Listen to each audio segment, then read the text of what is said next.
Why are you voting to recall Governor Newsom? Would you vote to recall him? Joe? Okay, he's not managing the forests. We had the fires from hell last year. I mean, the guy's just been a complete failure as governor. You know, he's evil. He hates people. They're not being honest about what the real issues are. Like the California Advanced Global Warming Solutions Act of 2006. That's AB 32.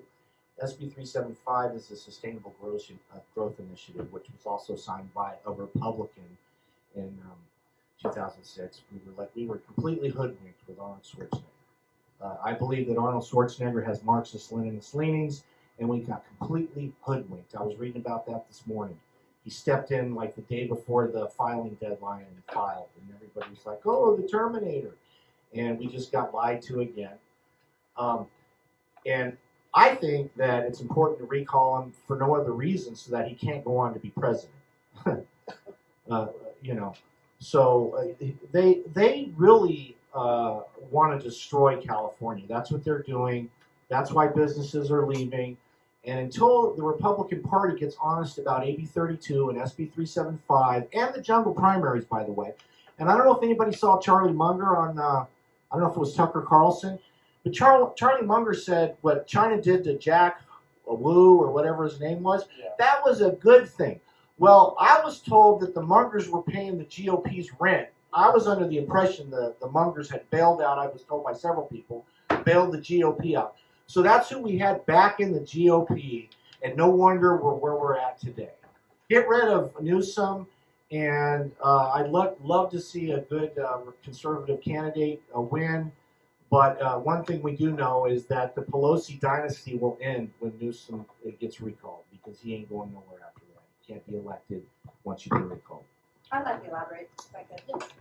Hi, Sonia Green, founder of Pages for Freedom, Orange County. I know there's a lot of Riverside and San Bernardino. I am from Orange County. Several reasons to recall Gavin Newsom.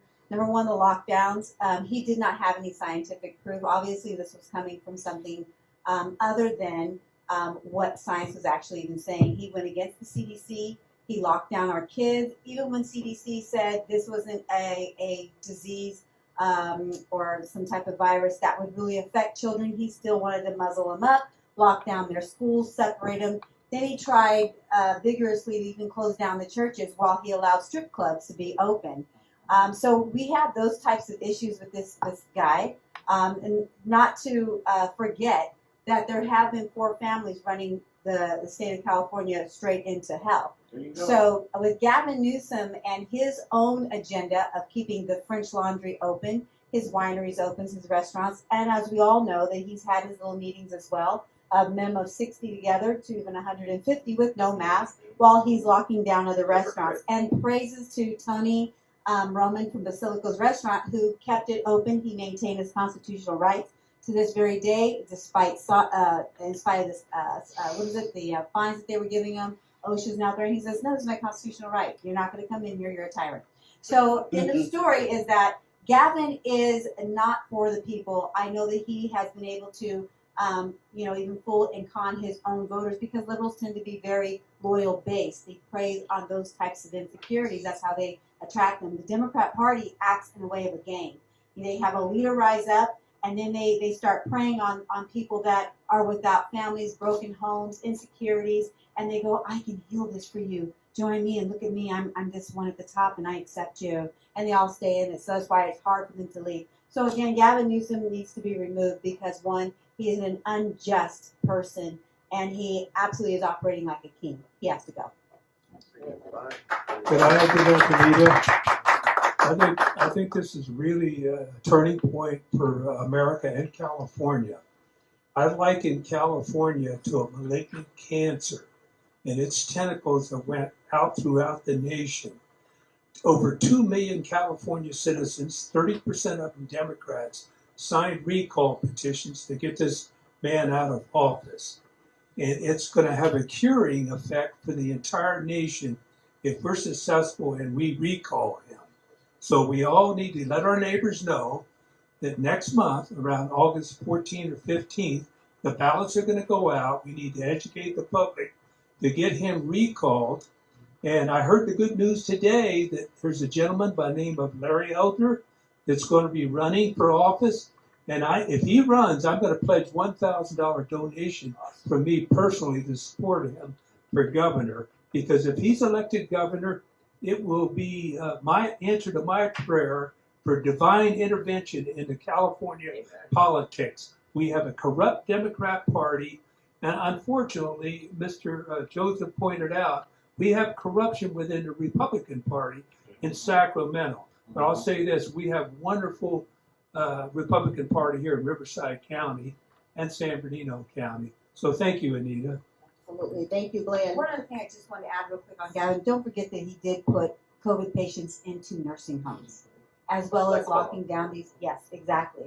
And again, I know locking down the businesses as well when he had no stamp to do so. Just wanted to throw that in there. We got to realize during his tenure, I believe something like 50,000 businesses have left our state.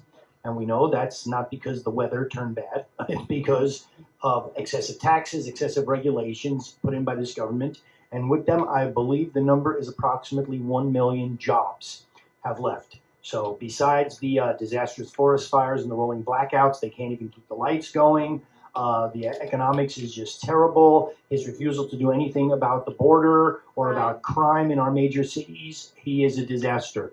I would recommend anybody who wants to see what an absolute loser and clown he is. Adam Carolla interviewed him several years ago before he was governor. It's about a 1-hour interview, and especially in the last 20 minutes, he completely exposes Gavin Newsom as having no answers whatsoever to be able to help poor people rise up out of their situation and enter the middle class.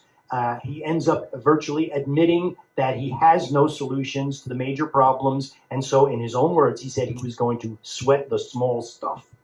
And he's done that as governor to the absolute detriment of our state. Yeah. I wanted to add about law and order. Gavin Newsom has threatened the lives of Black and brown people in the inner cities by allowing felons and people that have committed violent crimes to be out on the streets with the help of George Gascon in LA County. It is disgusting. It is crazy that, if you've served 15 years in state prison, that they will let you out because you've served your time.